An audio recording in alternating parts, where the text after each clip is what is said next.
Gonzo, it's been a while. It certainly has. You've been catching some rays, I hear.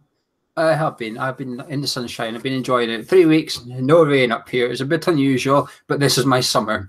It's all downhill from here. But a lot's happened since we did a cup of tea. New manager, medical staff have been sacked, and almost new positivity around the club and the fan base. Yeah, have we not done one since the manager was appointed? Maybe we must have done it the day before then. We knew it was happening, obviously, didn't we? So, yeah, I can't believe it. Yeah, it has been a while then, hasn't it, really? Yeah, because you were away watching WWE. You were away at that.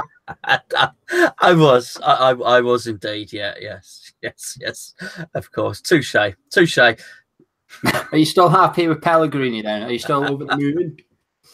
Yeah, I think I've warmed to it. I've warmed to the idea. You know, I really have. You're right about the positivity around the club. There's a lot more positivity. I think we're seeing it in some of the players that we're being linked with as well.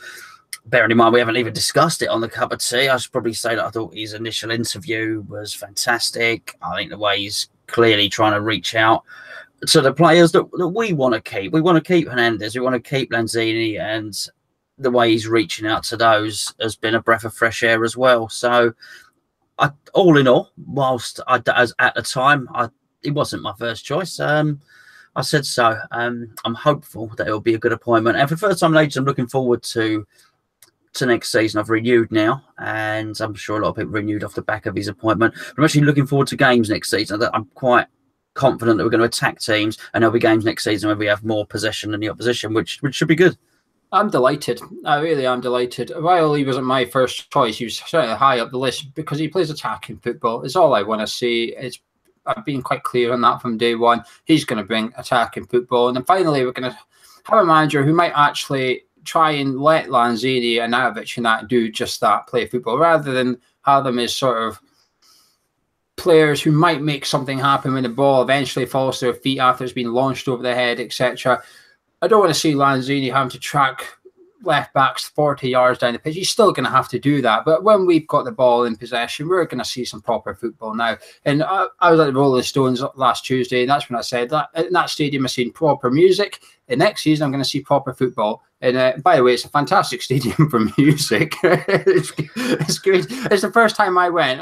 I'm looking forward to next season, but that's the first time I was going to that stadium. I was actually looking forward to it. Before, it's always been a bit of a chore and you have to drag yourself in. But for the music, I was looking forward to it. But with Pellegrini, I'm looking forward to this as well. At last, we've got a manager who's going to try and win games rather than try and avoid defeat. It's just what a breath of fresh air it's going to be. And this is the first time, I think, since we've moved. Actually, no, there's been one or two players like Hernandez.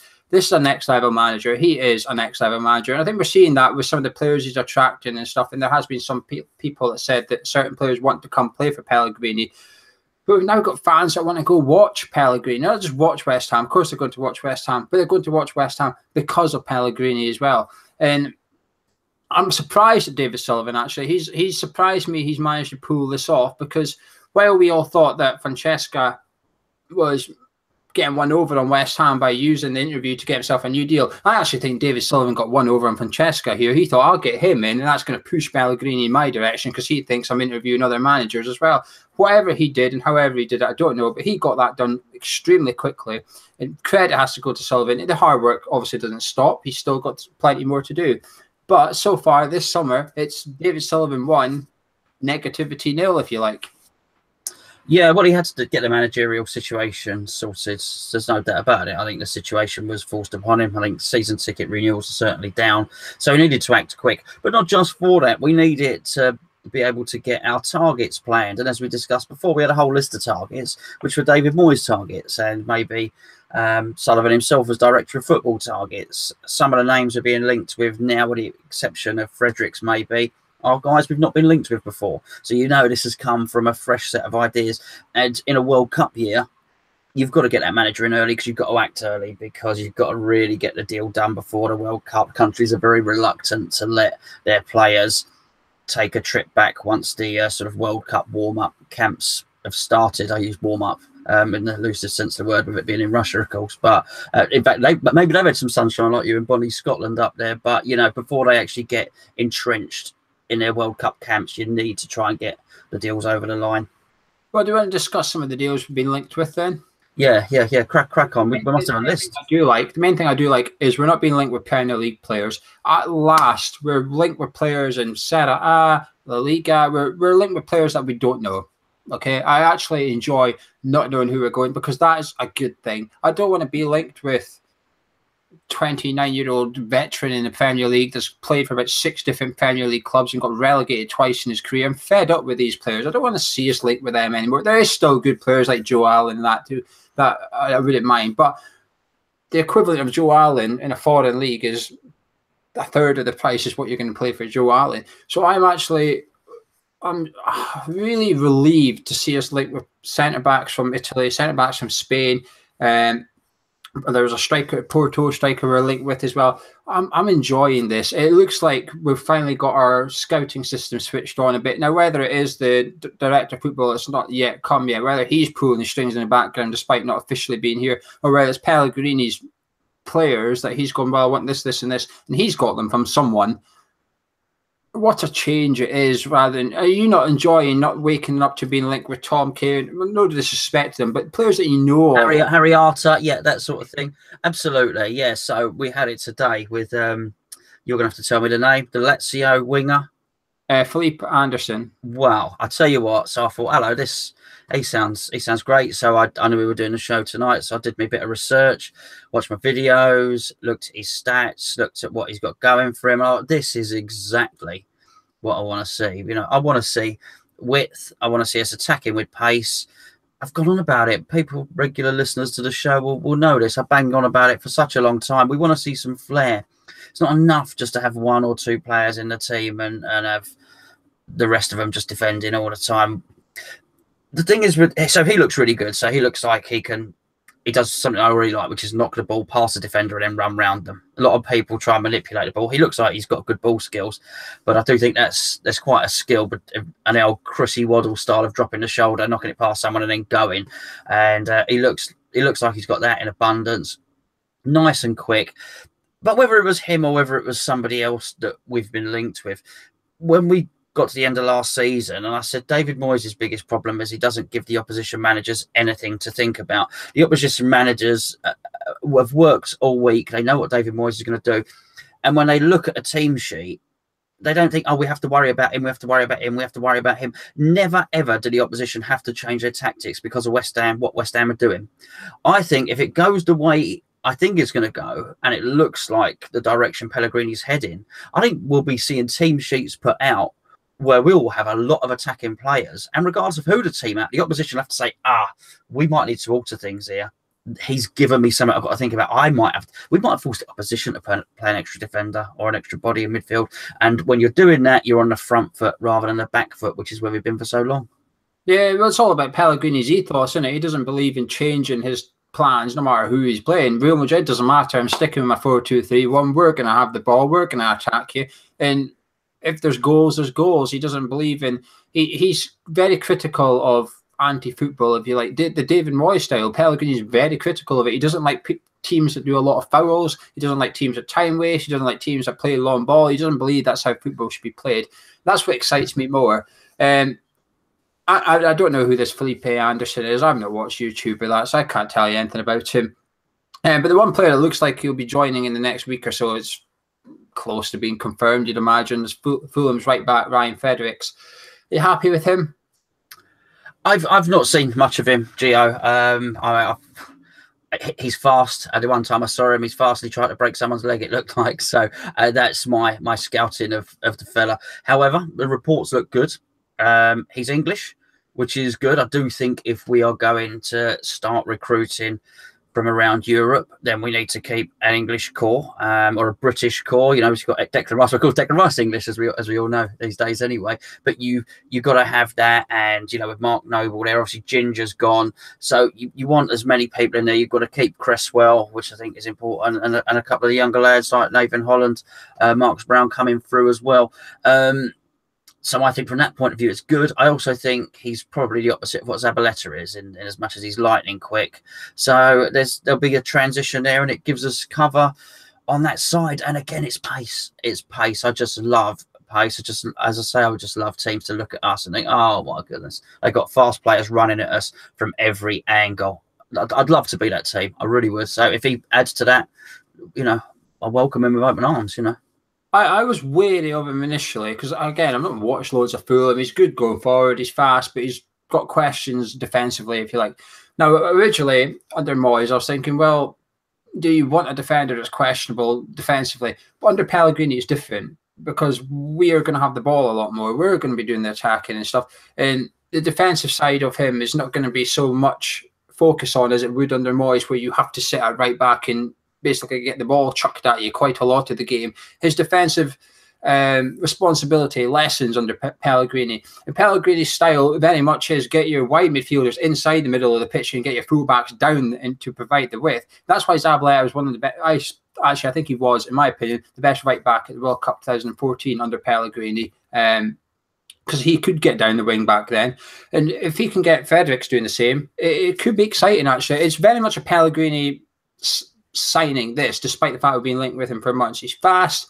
He's 25. He's a good age. He's got plenty of experience about him. Does possibly mean the end of the road for Bayern, though. Yeah, I mean, it's just not happened for him at any point. We've seen glimmers and glimpses of him.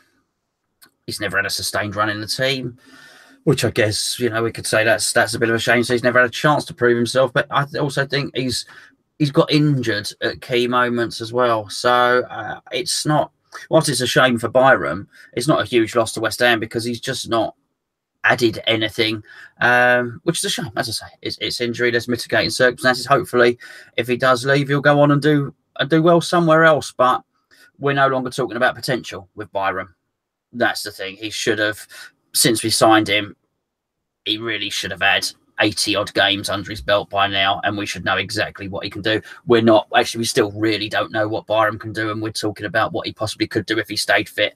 For where we want to go and how we want to improve, that's probably not good enough. So, yeah, unfortunately, if he goes, he's just a victim of the club's progression, really. I feel a bit sorry for him. You say he's got injured at key points. He's just been injured full stop. He rarely seems fit. I can't remember the last time. It's not very often that we do a preview and think, should we start Byram this weekend? Because he's never there. He's never there to discuss. He's just not there. He's not available. But whenever I've seen him, there's bits I like about him. I do sometimes watch him. I think he can make it in the Premier League, but he just gets injured again. I don't think you'll get a lot of money for him. I don't think he's on a big wage. I don't know. Part of me would be tempted to keep him for this season because, one, he can play further up the pitch if you need him to. He did that at Leeds United. He was playing as a right winger. So if you needed him to play ahead of Zabaleta or Fredericks, he can do. And two, in 12 months' time, Zabaleta's contract's finished. Now, we have to be planning to get rid of Zabaleta in a year. It just has to be the progression. He might surprise us all, and come May, we might think, actually, he deserves a year. But a bit like what we've just done with James Collins, you're going to have to be ruthless in order to push on. And we have to be planning to get rid of Zabaleta in 12 months. And that gives Byram essentially 12 months to say, prove that you're good enough to take the second right-back spot along with Fredericks in 12 months' time. And I'm not sure it's worth selling him for that $3 million you're going to get for him. So I would keep him around for another year, but I'm not very hopeful, and I won't be sad to see him go. I'm not going to be upset if he leaves. It's not going to be a loss, but I'm just not sure it's worth what we're going to get in return. £3 million for what? What are we going to do with that? It gets you 1/3 of a Hugo. Yeah, it does, but I think at some point you've got to think of the player as well. I think almost he's waited around for so long. I think it's almost unfair to ask him to wait around for another year with no guarantee that we will fancy him anyway, because we've not seen anything of it. So it's not only wait around for another year, it's wait around for another year without any chances to prove yourself. I think the lad needs to continue with his career. Funny enough, I mean, as Fredericks did. So, you know, he had to leave club. He was at Tottenham, I believe, and he went to Bristol City or something like that. And he had to move clubs to kickstart his career and to get his career going. And I think, how old's Byram now? 24. He must be about the same age as Fredericks. Yeah, he needs to play some football. He's not played enough games for someone of his age. The other centre-back that we're heavily linked with. Now, I thought there was a work permit. I read somewhere we wouldn't get a work permit. It was all pointless, but it seems like we're cracking on with it, and he could be coming. Marlon Santos from Barcelona. I assume you've never heard of him. Have you been on the videos for this guy as well? Yeah, but I saw one video and it was for his debut. And he actually played for Barcelona rather than that Barcelona B in his debut, and it was a walk in the park. They still had Neymar, and I don't know why somebody made the video. It was a video his every touch in the game, and of course it was Barcelona against a lesser team in a pre-season friendly, so they just had the ball there all the time, so we didn't get to analyse how good he was at heading or tackling or anything like that.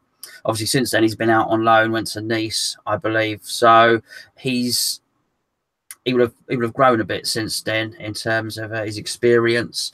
Don't know anything about him, Geo, but I hear he's fast and comfortable on the ball. He's not growing in height though. He's the same height as you. Is he? Well, he's 6'2", is he? He's under 6 foot. He's going to be quite short for a centre back in the Premier League. But now, while I've never heard of him, the one stat that does stand out is this is going by Nice, not his Barcelona cheap possession, if you like. At Nice, his passing success rate is like 94.5%. That's incredible. There's only one defender in France with a higher percentage. But that's the type of centre-back we need. Someone, Rice can do it, someone that will get the ball and just pass it. None of this booting it. And again, this goes back to Pellegrini's ethos, and this fits how Pellegrini wants to play. Wants to see the ball passed out from the back. The one thing that Pellegrini will do next season, we'll see a lot of, he tends to undercook one side a lot and overcompensate on the other. So when, for example, when possession's on our left-hand side, do not be surprised if Creswell's over there with no ball and that's it. And there's 2 or 3 of them over there, but at the same time, there's 4 or 5 of them going over to the right side. It goes back to centre-back and it gets whipped out to that right back, and then they go pinging down that right-hand side extremely quickly. Quick passing football, but that's how he likes to play. He likes to do that tactical analysis. As he always says, he doesn't have wingers, he has inside forwards, gives his strikers freedom, and that's how he likes to play. And a ball-playing centre-back is key to that. Someone that can happily take the ball, one full-back, take a touch, and his second touch is a 30-yard pass out to the other side of the pitch, on the deck to the right back. And in the space of 3 seconds, you've gone from your left to your right, just like that. And it's a completely different style to what we've seen in the last 24 months at West Ham. Encouraging. It's quite pricey, though. Are you surprised that we're going to be forking out 15 million odd for a centre-back? No, I don't think it is pricey, actually. I think you've got to adjust. Inflation in football is hugely inflationary. Basically, it's off the chart. So this year's 15 million for a centre back is almost 2 years ago's 8 million for a centre back. I really don't think it is, and particularly if he's going to be decent. Also, what you touched on about being comfortable at the back, people have got to realise that we play a version of football in this country, fast Premier League football. And for years, and when I say this, I mean the English. I mean predominantly laugh. So we laugh at David Luiz, we laugh at Luciao, we laugh at these players who hang on to the ball. We get Rio Ferdinand, and it gets coached. He goes to Leeds, he gets coached out of him to carry the ball forward, at which he was brilliant.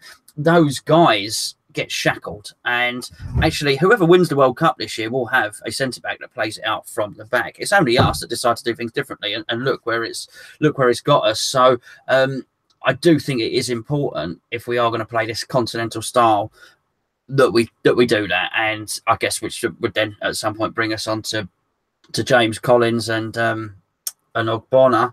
If you've got to change the personnel to suit the way you play, be it at centre-back or anywhere else, it's got to be done. So at 15 million to find a player that suits the system, it's not big bucks in today's market. Not for a 22-year-old, not for a 22-year-old centre-back. I've read mixed reports, if you like. I was trying to read Barcelona reviews on him, and some are saying, yeah, fine, sell him, whatever. But there's other people saying, well, he's not had a chance yet. He looked good when we bought him. But Spanish clubs tend to, especially Real Madrid and Barca, tend to sell players with a buyback clause. So I wouldn't be surprised if one of them's inserted in the deal where they can just get him back like that if they need to. But to be bought back by Barcelona, you've got to be pretty special. Yeah. They're not just going to take anyone back willy-nilly. That you have to have the goods to be ready playing their first 11 for them. Exciting times anyway. We'll keep an eye on that one. Being linked with some other centre-backs. We're not going to go into them too much. James Collins is left or leaving in a month's time. Quick opinion on that? I'm sad to see him go. We've just spoken about it so many times, Gio. I wanted him to be retained and offered the chance of staying on as a coach and be I think particularly with all those coaches leaving as well, you know, Pierce and Chris Woods and a good British backroom team. I thought there was room for Ginge to stay at the club. Having said that, you can't get a new manager in and start imposing rules on him. So Sullivan, if he wanted to get the best manager that he possibly could, which he probably has done, couldn't start saying to him, look, I want you to take the West Ham job, but you're going to have to take James Collins. So I'm pretty sure he would have said, look, we got this guy. He's at the end of his contract. He's a bit of a West Ham legend. What do you want us to do? I'm quite sure Pellegrini said, no, release him. We're going to go in a new direction. So it's a shame that he's had to go. I do understand why he's had to go, but it wasn't handled well. It could have been handled with a lot more class than it was. That's for sure. And I do just hope he comes back in some capacity at some point, you know, because he is West Ham. It was disgusting how it was handled. I don't want to inflict negativity on this show tonight. We've been negative all season. There's always something to moan about, but I don't want to moan tonight. I want to be positive. But I think James Collins goes the right call. I do think it's the right decision. Like I said to you, the last time we did this, we conceded the most goals in the Premier League. He's the oldest and slowest part of that defence that did it. You know, you can't just... And there was 3 of them at the same time. It's not like we didn't have enough defenders on the pitch. I would not want to see James Collins in a back pair of a centre-back, a 4 at the back with 2 centre-backs, and James Collins is 1. My heart would be in my mouth every time, whether it be Jamie Vardy or a striker just went and stood next to him. I would not be able to cope. I'd be watching through my fingers. It's the right call. Listen, there's no room for sentimentality in football. You want to go to the next level, you've got to make tough decisions, and you've got to be able to, you've got to be willing to piss off part of the fan base. And I can understand why fans are pissed off and stuff, but I think it's the right decision at the end of the day. He's had a good couple of years with us, but he's injured a lot, not as much as Byram in that, but he's injured a lot as well. I'm sorry, but I think it's the right call to do. We need to go forward. We need to progress. And James Collins just does not fit Pellegrini's style at all. He's not someone Pellegrini really can't go, yeah, I'll build a defence around that. Not a chance. Ogbonna, to an extent, he's not the best at playing the ball out, but he's got everything else in his locker. Pellegrini can probably think, I can work with that. When he looks at Collins, he's probably thinking, he's probably in the way here a little bit. So, difficult, but he had to go. Ruben Loftus-Cheek, we briefly linked with him. Very excited by that link. I don't know if there's any truth in it at all, but that's exactly the player that we should be looking for. I went to Palace away last season. Couldn't believe how big the fella was. Like a light heavyweight boxer. You know, somebody said like a middleweight boxer. No, he's like a light heavyweight boxer. I mean, the guy must be 15 stone, 6'3", something like that, and skillful, fast. He's got it. He's got it all. He really has. Chelsea may well buy a midfielder this season that won't be as good as Ruben Loftus-Cheek. How much they'd sell him for, I don't know. They tend to buy him cheap and very young and sell him expensively, Chelsea. So I don't know. But, yeah, exactly the type of player that I think we should, athletic and comfortable on the ball. What's not to like? How much it would dent our budget, however that much is, I don't know. But, yeah, I would be a big fan of doing that deal. Yeah, it would be a superb deal. I can't see it happening. Chelsea are no mugs. They're in a bit of a crisis at the minute. Chelsea, Abramovich can't get in the country. The ground's now on hold and stuff. So this could be, if you're wanting to not get a bargain, but you want to try and take advantage, now is probably the time you need to swoop in. But I can't see it. Right, the player that's been in the headlines this week is Man United linked Marko Arnautovic. Your thoughts? Well, we mustn't. Let's assume that the rumours are correct. First of all, okay, they might not be, and they might. It might be rubbish, but let's assume that it's correct. And Mourinho went and scouted Arnautovic, and Manchester United prepared to make a £50 million bid. We can't sell Arnautovic. We've sold our best player before, and he was also 29, and it just did not work out well. We had a world-class player in Payet, and he left, and it's taken us a fair while to recover, I've got to say. And I didn't think Arnautovic would be as good as he is, but actually, he's got that precious commodity of being able to strike fear into any Premier League defence. Now, we've got that, and it's guaranteed. There's no guarantee that whoever we brought in as a replacement would be able to do that. He's 29. Yes, he's 29, but we didn't spend a fortune on him, as I say, in modern terms. We spent 25 million on him. If that means we keep his contract, he plays till he's 33, well, that's okay, because he'll do plenty for us. in that time. Just don't sell your best players. And he was Hammer of the Year. He's our best player. Don't sell him. The only way he goes is if he agitates for the move and he pushes it and he does what Payet did, then we are not in a strong position, particularly if Man United want to double his wages and stuff like that. And I mean, what Alex Ferguson, as if he's well, I don't know what's happened to Alex Ferguson. He was ill, wasn't he? But Alex Ferguson, what he must have been thinking, having seen how much Man United have spent in the last 3 seasons, when they would, when the Glazers bought the club and they really kept the purse strings tight. When he last won the title, it wasn't a title-winning team that he won with Ferguson. But since then, Man United just spending money like it's going out of fashion. So we know they can afford an Arnautovic. Hopefully, it doesn't happen. What's the price you would take? Every player's got a price. Well, I wouldn't take any price. I don't think we should sell him. But the point is, if he turns around and says, "I'm going to go," and we are forced to accept something, I would. And I've seen it doing the rounds as well. And I've liked Martial for a long, long time. I would have to insist on Anthony Martial and 25 million.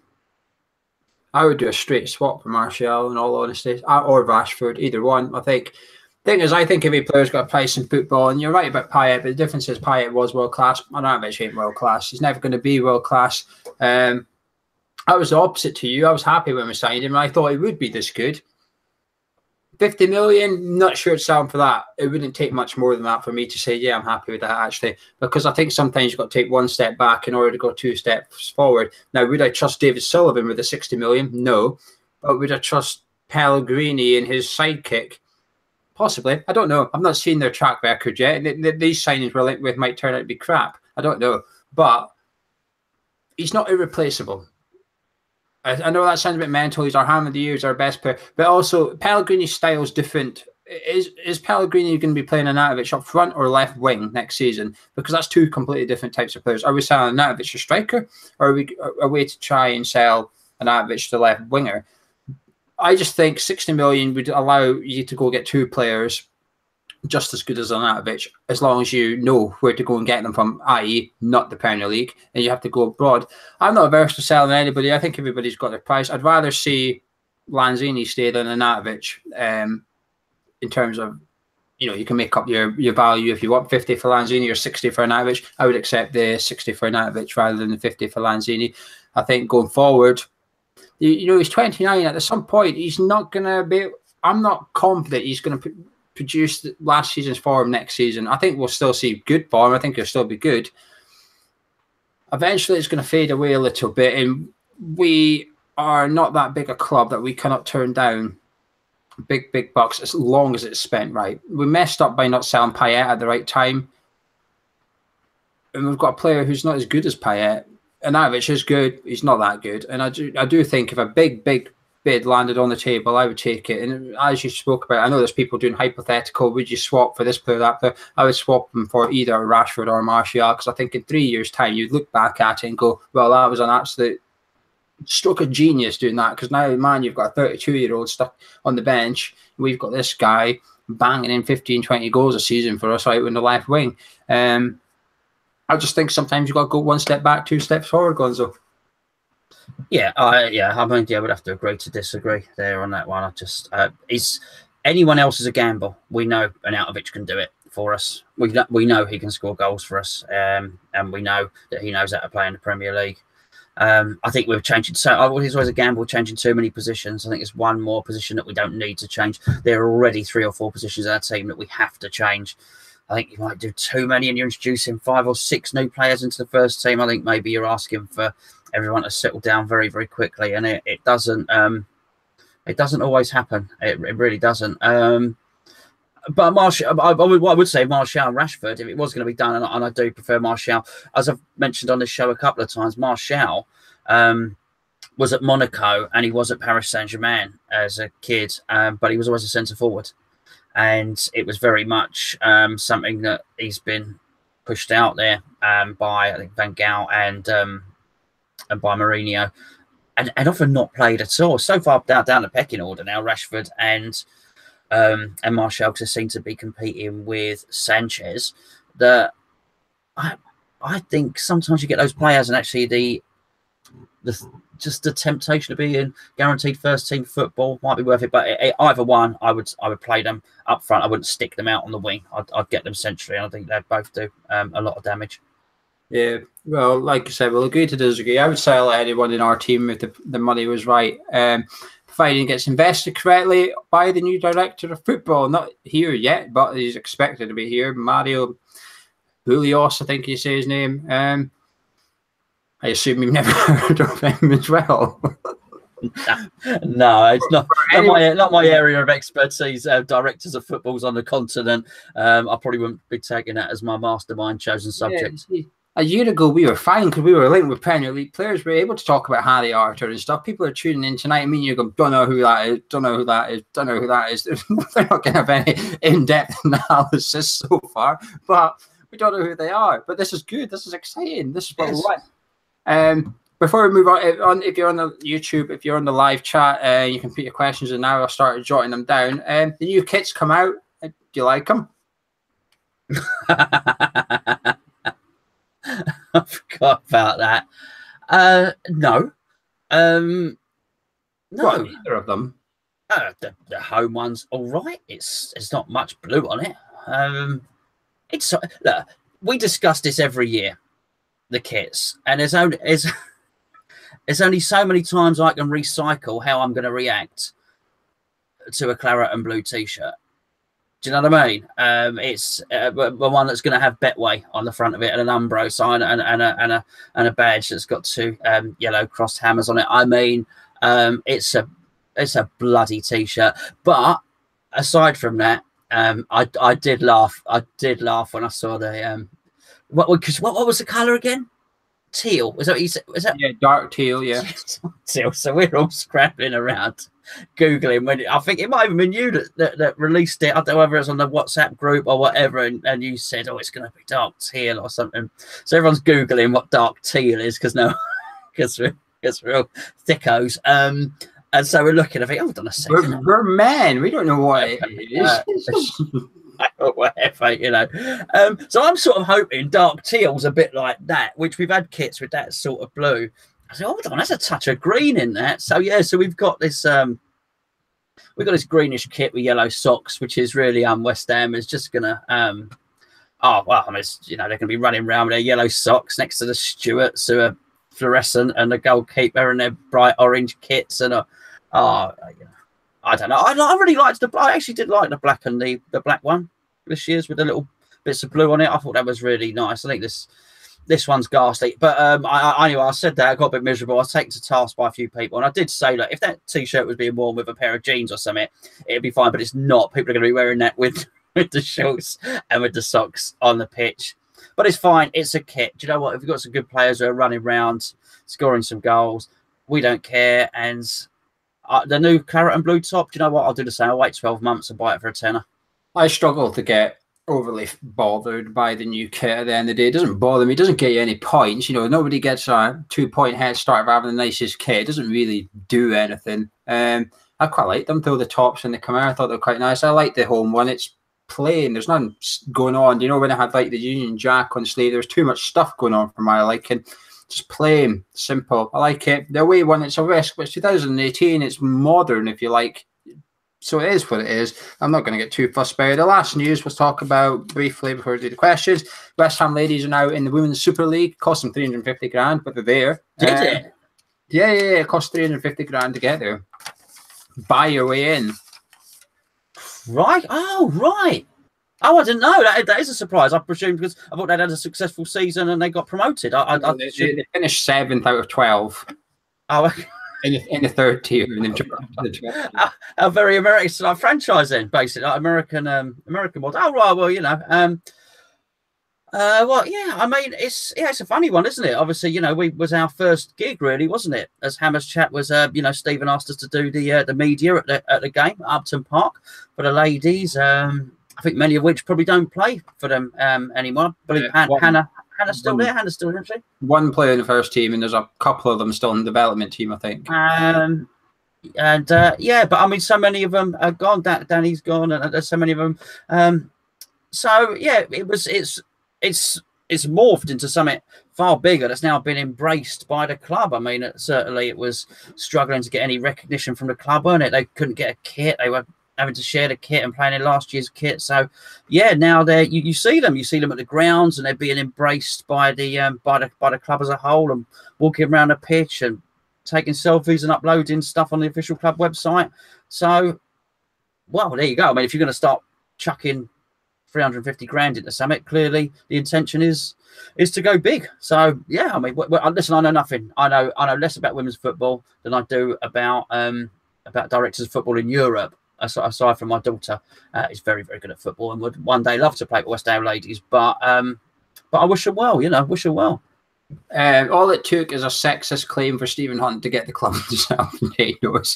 But they got there eventually, and the irony is this was his plan all along, so it didn't work. But the 350 grand, I think it's important to just point out that Jack raised, I think, all of the money actually through sponsorship, etc., like the Rich Energy and stuff, which has got nothing to do with the main club. He's raised quite a lot of cash himself. Done the hard work off the pitch. So while they haven't got their merit with football results, they've got their on merit, if you like, off the pitch by what they can provide. Because you now have to provide, I think it's 16 players have to be full-time professional footballers, which I think it's 18 hours a week or something, which isn't much. But West Ham are now committed to doing that next season. So we're moving forward. And even if the main club subsidise this, right, I think... I had a look at Sunderland. I think Sunderland are paid out £500,000 a year or something for their ladies team. It's not much. It's a month and a half of Andy Carroll's wages to give 16 women plus the coaches and stuff full-time employment for a year. So they go full-time. Yeah, the 16. I think it's 16 players, and it's only 16 or 18 hours a week. So it's like a part-time job in my opinion, but it's classed as full-time by the HMRC, if you like, or whatever. But it's progress, and it's growing. The market is growing. While me and you might not be overly fussed by it, it is growing. They are starting to track numbers over at Rush Green. They've had a couple of games this season where there's been over 1,000 people attending, and it's not, nothing numbers. And if not everybody can afford to go to the London Stadium every week, or not everybody has the availability to go. I mean, if you had two daughters, would you rather take them to see West Ham play Man U for 150 quid, or go see the ladies play for under 10, or for all three of you to get in and stuff? So it is good, but we'll keep an eye on that. And are you ready for your question time? Yeah, crack on. We will start with Twitter at WHU Mike. So Mike Monera says, what skill set are you looking for most in any potential new signings, e.g. pace, experience, etc.? Yeah, not too bothered about experience, Mike. Hello, mate. Pace. I need pace and technique is what I'm looking for. We've been too slow for too long, and that's got to change. So and I think the manager seems to have highlighted that as well. Experience, not bothered about, because experience suggests sort of more mature players, and I think we need to bring in some young bloods, as Geo has said on many occasions. We have the second or third oldest team in the league, so time to bring that average age down. We were the second oldest average age in the Premier League last season. West Brom were top. I'm not overly bothered by once. It depends what position you're looking at. If you're looking for a wide midfielder, then yeah, you want pace. But if you're looking for centre midfielder, pace isn't so much of an issue. For me, I'd rather see someone who can... If a defensive midfielder is still a priority for me, I want someone that can read the game. It doesn't necessarily have to be amazing at tackling will help, obviously, but someone that can actually just stand in the right bloody position. So the opposition's running at them. They think, well, we can't go where we want to go. Oh, no, look, our attacking midfielders, we're playing Brighton. Pascal Gross can't get the ball because West Ham's new defensive midfielder is constantly in front of him. He can't get the ball to him. I want someone that can read the game. Too many times this season, how often have we watched a goal back and Kiati is about 15 yards away from where he actually needs to be? He just doesn't understand. He can't read. You want a defensive midfielder who knows where to go. That's why Kante is so good. His interception, his interception is related to reading the game, because you know where the ball is going and stuff. But that's why these defensive midfielders are so good, because they know where to go. And it's something as simple as that, but it's something that's very difficult to teach as well. It's very difficult to teach someone how to read the game. Alex at Joe Alexi29 says, while it's great to be linked with some high-quality centre-backs, how do you guys feel it will affect the development of Declan Rice? I think Rice is so good, I don't think it will. I think it affects the development of Reece Oxford or Reece Burke. Declan Rice I think this is almost an unstoppable force, really. I don't think there's any way that Pellegrini would have looked at West Ham season, even the last few games. Look at the last few games when he was striding out of defence, bringing the ball forward. Pellegrini will have watched him. He'll have watched him play for Ireland. He'll have watched all of this stuff. He'll be very, very aware of Declan Rice. Would have been the first thing that any prospective manager would have said when joining West Ham. Would have been one of the first things that David Sullivan said to him. And I don't think. No, I think Declan Rice got nothing to worry about at all. Yeah, I agree. And that high quality centre back's only going to help Rice, actually, because he'll be playing alongside of it, signing someone decent rather than constantly trying to mop up after someone's errors, etc., or currently watching over his shoulder what his fragile defensive partner is actually doing. Having someone that's so good beside him that he doesn't need to worry about him will help Declan. Declan could also play in the centre midfield if he has to. He started there for Ireland against France, and for all we know, Pellegrini's going to rock up and say, this guy's a defensive midfielder. Get him out of centre back. Get him in defensive midfielder because he's fantastic with the ball at his feet and he can read the game. So let's get him in there and see what he can do. Perhaps that's why we're not linked with much defensive midfielders as yet, because maybe that's the plan. Maybe Pellegrini thinks he's the defensive midfielder. We need to replace Declan Rice so we can move him up the pitch. We don't know. We'll wait and see. At Ben Allen 37. Oh, you're not going to like this question. If we lose Arnautovic for 60 million, do we invest in 3 or 4 good players or one marquee signing to replace him? No more 3 or 4 players. I think there's probably money in the kitty to buy your 3 or 4 players already. If you're going to do it, you do it to improve. Not that I want to do it, as you know. Excuse me. It's got to be. You've got to bring in a top quality player. That doesn't mean you have to spend 60 million on someone that's worth 40. No, but you do spend the bulk of it on one player. I would get in 2, 30 million a piece there, or 40, 20. That can get you top quality. 20 million, if you know where to go, you can get good players for 20 million. At Claret in Blues guy, Jeff Hurst says, it is great to hear us linked to all these flair players, but are you worried that we could become too lightweight and need some players with steel? Last season, our midfield got overrun too easy. No. In short, no, I'm not. I think that we have thought negatively for too long. I think we've bought defenders for too long. I think for far too long. We've worried far too much about what the opposition are going to do than what we're going to do. I'm quite sure that whoever he deems worthy of playing in central defensive midfield, I think it was him that brought in Fernandinho. So he's not. He's clearly not unable to highlight that somebody in central defensive midfield needs to be strong. He had, played Fernandinho alongside the Yaya Toure, so he knows what he's doing. He's going to have some strength in there. He's going to have some good defenders at the back. But no, I'm not worried about it. He's addressing the thing that we're going to need to some help with to play his brand of football. Yeah, I'm not overly worried about it. I think we do need one defensive midfielder, but that's it. I think in terms of powerhouse, you want to call it that, because Pellegrini likes to see the ball retained. He doesn't.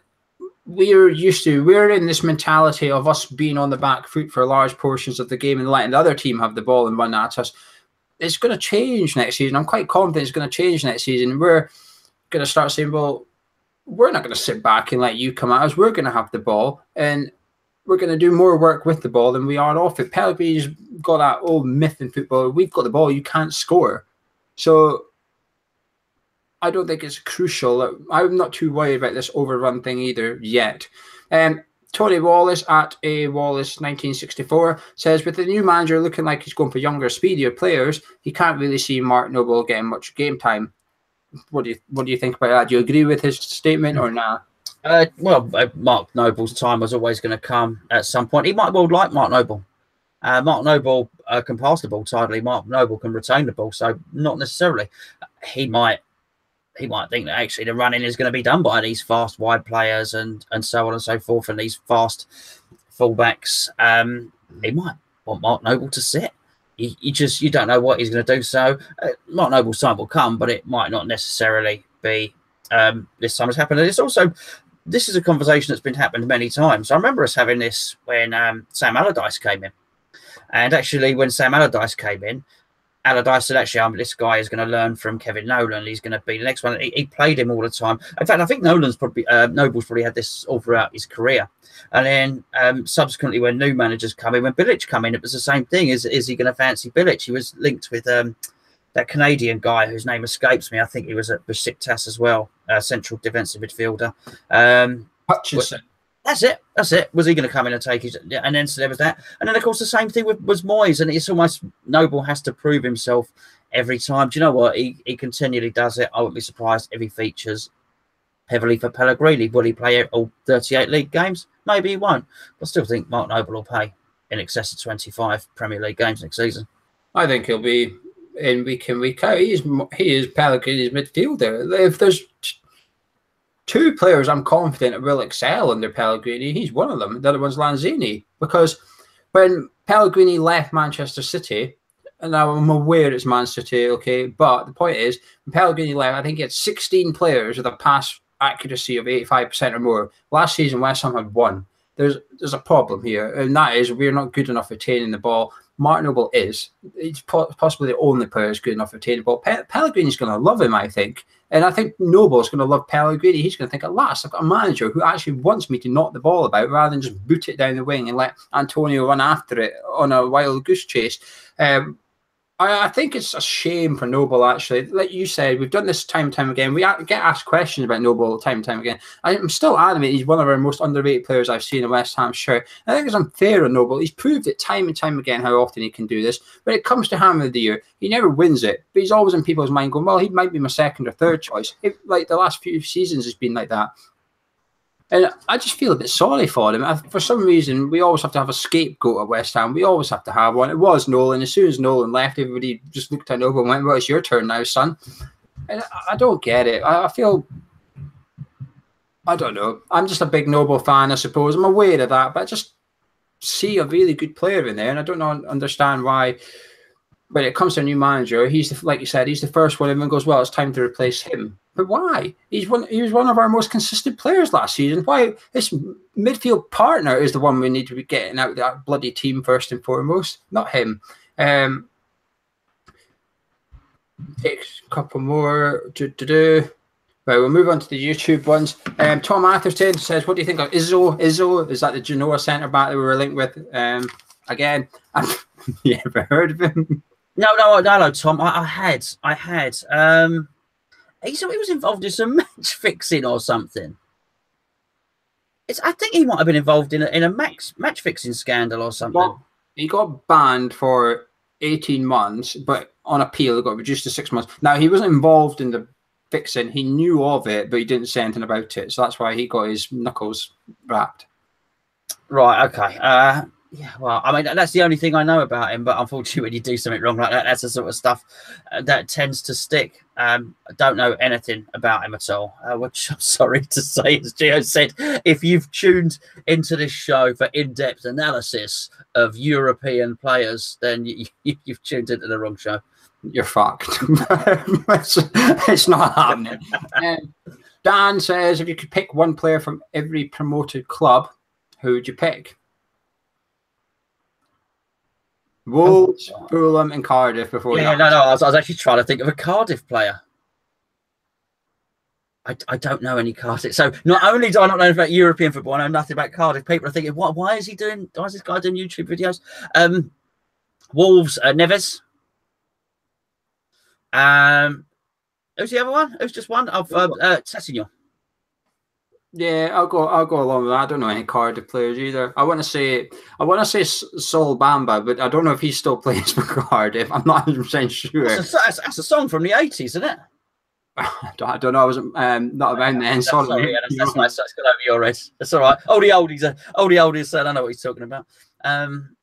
G Van Rock says, how many players do you think we need to sign? 4 or 5, he suggests. I think so. I think that's fair because you've got to look at the outs. So it's the keeper situation, which maybe someone's going to ask a question about the keeper. So I'll wait there. But yeah, I think 4 or 5. Yeah, I'd go along with that as well. I don't think we need. I think that's a net number though. So if 5 go out, we need 10 in essentially. I I don't think we need loads. I think a keeper, a centre back, a defensive midfielder, and then just replace whoever goes out. Also, I'm sitting here. Yeah, I don't think we need 5 in the first team, but I do think 4 or 5 in, I mean, it might just be 3 positions to be taken in the first team, for instance, but as we know, injuries and a long season and taking the cup seriously, what you don't want is, if we're going to not rest players but rotate a little bit for the cups, what you don't want is a substandard player coming in, so we want to be having a real go. So it's almost like if you're playing with a left back, then in the cup, you don't know. It's either Cresswell or Masuaku. And if it's at right back, it's either Zabaleta or Fredericks. I keep wanting to call him Hendricks for some reason, but Fredericks. Yeah. I know what you're saying. I kind of agree and get what you're saying, but it's just, well, I'll tell you what, I forgot to mention earlier. Patrice Evra's leaving. Oh, thank God. I was relieved to see that he's gone. I'm honest, I was worried that he was going to get kept on. What a bloody waste of money. $9,500 it cost West Ham every time he touched the ball. That's it, just touch the ball. He got paid Declan Rice's monthly wage to touch the ball once for West Ham when he was here. What an obscene waste of money. We got reasonable people telling us to cheer up when we signed Evra, and we were very happy about it. There's a reason we were very happy about it. We could see what was happening. We paid $75,000 a week or whatever for a bloody social media expert. It was good. It was good. So Matt does a mean Instagram. He used to play football. Yeah, bloody thing. Right, Mark SB. Do you think, or are you worried that we're getting carried away with the new manager wave? I think he's got a reasonable point here, because it is very positive just now. And Pellegrini can't do anything wrong. The signings we're linked with, if we were linked with these players under Moyes, I've got a feeling some players would go, rubbish, what are we getting these for? No one's heard of these. We want proper defenders. Pellegrini's linked with him. If it goes, brilliant, this is what we want. That kind of player. Hello, Mark. But I think that's the context, isn't it? So I think if you contextualise it, then it's if under Moyes, people didn't have any faith in him. He hadn't earned anyone's trust. In fact, his last 3 jobs, he hadn't earned anyone's trust. I think Pellegrini, the context is that you have more faith in him because you trust that he knows what he's doing. So that's why. In terms of the sort of feel-good frenzy surrounding the manager, I think... Well, listen, as someone who was accused of being grumpy about it to start with, I don't lump myself in on that. So I do think it's understandable. We've really suffered for the last 2 years as fans. And I think what you're seeing is actually relief. I don't think there was much faith that the chairman would be able to do this. I think we were all expecting, many of us. I made a joke about us getting Neil Warnock in to replace Moyes, and whilst it was a joke, I do think people were thinking actually there is a possibility of a Steve Bruce, a Warnock type guy coming in. And I just think we've had such a bad time since we moved stadiums to see somebody like Pellegrini coming in. I think so much of it is relief, and all that sort of good feeling is just a bit of belated joy that we thought we would be getting as soon as we moved. I think people are hoping for the best, and that's a good thing because we've expected the worst for so long. I don't think we're getting carried away because no one's predicting wild things. Nobody's saying, "Oh, brilliant, we're not going to finish in top." No one's predicted anything like that. I think we're all keeping our feet firmly on the ground and say, well, hopefully we can get top half next season and take the cups a little bit serious. But I think what everybody's expecting and hoping for isn't necessarily results orientated, it's football orientated. Now finally we're going to see some proper football at the stadium, and that's what everyone's getting carried away with. But I think they're getting carried away with good reason. Pellegrini's got a track record, not just at one club, but every club he's been at for playing that style of football, so we know what we're getting. It is nice to have a little bit of positivity about for a while, because it's been 24 months of just negativity, really. We've been taking snippets. I mean, we beat Southampton 3-0, and it felt like the happiest day of the season for me, just beating Southampton 3-0. This wasn't that big an occasion, was it? But Jesus, I enjoyed it so much because there was little else going on in the season that you could take joy from. Guy Baker says, what's an acceptable transfer budget for Pellegrini this summer? Hello, Guy. I think it's funny, isn't it? You know, you discuss it before and we said over 60 million. And then you hear... It's funny how you get used to the rumour that you hear repeatedly, and the rumour that keeps on getting repeated over and over is 75 million. Don't know whether I believe that or not. If it was, then I'd be more than happy with that. I would just like to say is whilst it is all happy and it's all lovely and fluffy at the moment, he still does have to prove it. That was always the case. He had to bring Pellegrini in and prove it with funds. And at the moment, the closest deal we got to getting done is somebody that's on a free. So let's just put that. If it does turn out to be between 60 and 75 million, brilliant. I think that will really help us. And that in itself, while it won't get us challenging the top boys, that will do what Geo just said. That will get us in and around the top 10, and there's enough for us to start feeling more positive, having a pop at the cups as well. Yeah, 60 million, I think, is fine. It's about who you get in at the end of the day. I mean, you've seen earlier, Jack Grealish, 40 million. Oh, behave. Come on. Like, that's just unrealistic. But that's the prices these days. And if we went and bought 3 Jack Grealishes, well, we spent 120 million, I wouldn't be very impressed. But if we went out there and we go get the people that we might not know about, and we only spend 50 million, it wouldn't bother me. It doesn't. I don't really care that much about net spend. It's when they lie about the net spend I get really bothered, or when they say, "Oh, we're going to spend this," and they don't spend it. That's what pisses me off. It's the lying and the just lies, misleading. That's what irritates me. It's not necessarily spending. I actually want to see us almost do a transfer window where we actually generate a profit but come out with a stronger squad at the end of it. That's what every club should, at our level, should be aspiring to try and get players in for 10 million. In a few seasons' time, you shift them on to a Champions League club for 60 million. You use that 60 million, go get 2 or 3 more players and build slowly but surely. It's what Spurs and that have to do. You look at Liverpool, they've turned over a profit because they sold Coutinho, but they still spent 75 million on Van Dijk, and generally, they've still got just a strong squad, arguably even better, but they turned over a profit. So net spend doesn't bother me so much, providing the manager is backed. And as long as he's backed, I'm happy with that. Chris says, what formation do you think we will see next season under Pellegrini? I think I've already told you what I'm expecting to see. Yeah, I don't know, but in all honesty, Chris, but I do, gone back to something else that was spoken about before. When I watched these tutorials that he was doing, the coaches' seminars, he did seem to be playing with Negredo and Aguero up front, or Dzeko and Aguero. So I think whatever happens, you'll see forwards in close proximity and 4 at the back. What are you laughing about? The live chat. Someone's asked for advice on women, and you said someone put in a question saying, "How do I get women to swipe right on Tinder?" And someone has given them the perfect advice. To be honest, he says. Well, so what was the question? How do you get women to swipe right on Tinder? And what was the advice? B1, perfect advice. My advice as well, which is consider the kind of women that need to get an app to get laid. Go out and talk to a real girl. Oh, so yeah, I was smiling at that because I was impressed with the guy's reply. I play the numbers game. Keep swiping. Keep on. Save yourself some money. Keep swiping whichever way you have to swipe. Play the numbers game. Go on 7 dates next week. Something's bound to happen. Yeah, HIV. Look, more questions on dating. We know more about that. We're not being directors of football and Cardiff City. Yeah, we don't know anything about Israel, but we know plenty about, well, hanky panky. Right, Chris's formation. I think we'll see 4-2-3-1. It's Pellegrini's go-to. He switched it at Man City arrived with 4-4-2. It's different when you've got Man City players, but he switched 4-3-1 once he had De Bruyne, Sterling, David Silva, etc. I think 4-2-3-1 suits West Ham with the players he's got without any transfers. He's got Obiang and Noble that can sit there. Not ideal. They can do the job.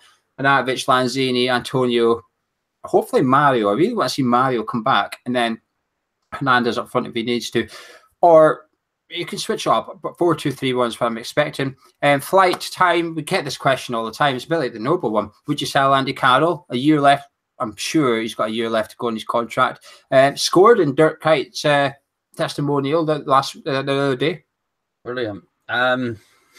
It's there were reasons for keeping Carroll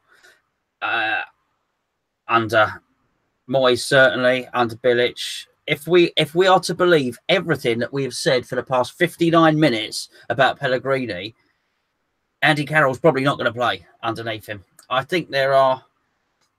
It's a shame. It's a shame what's happened with Andy Carroll. I do believe that there are.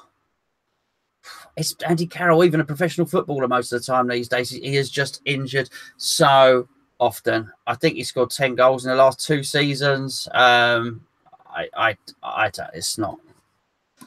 No, I don't care. If he goes, he goes. I don't care. I'd keep him. I like Andy Carroll, and I think Pellegrini can utilise someone like him, because Pellegrini is the type of one that will coach his team. Say when he plays, you get the ball wide and you get the ball in the box. Don't let him go wide and cross it like we saw so often over the last 2 times. Carroll will be the one on the wing. You're like, what are you doing out there? What's the point in this? Pellegrini's worked with likes of Bone, Dzeko. These are a big target. I mean, Rondon could be coming. Now, while they're better on the floor than Andy Carroll, I will give you that. They're still big strikers. I think Pellegrini will be fine. Why are you smiling and laughing at that? Are you on just at the thought? No, I'm not. My phone's outside. I just at the thought of us waiting all this time for this geezer that's going to play football on the deck and bring us exciting football. What he actually ends up doing, it's lumping it along to the big fella with a ponytail to nod it in. It would just be. Well, it wouldn't be hilarious, but I'm laughing. I wouldn't laugh if it happened.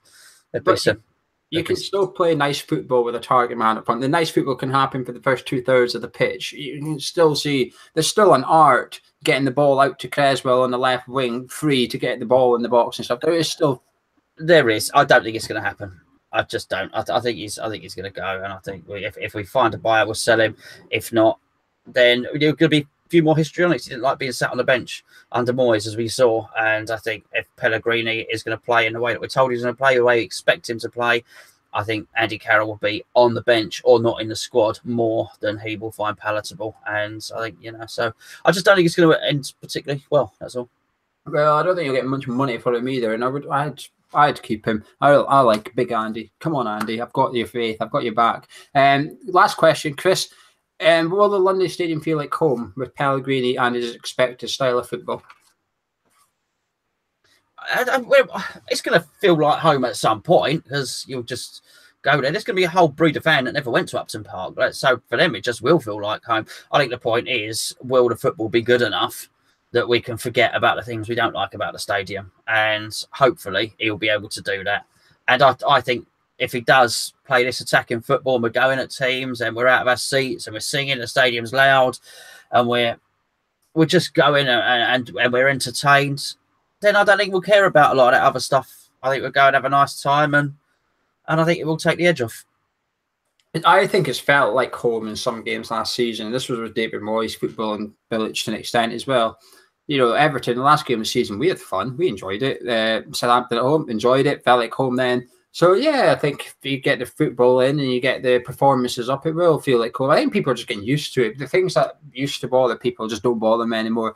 Like, I've stopped noticing that stupid trampoline type thing in between all the lower tier and upper tier. I don't notice it anymore. When you first turn up and you look at it, you think, what the hell is that? But now, it's part of the furniture. I've stopped. It doesn't bother me.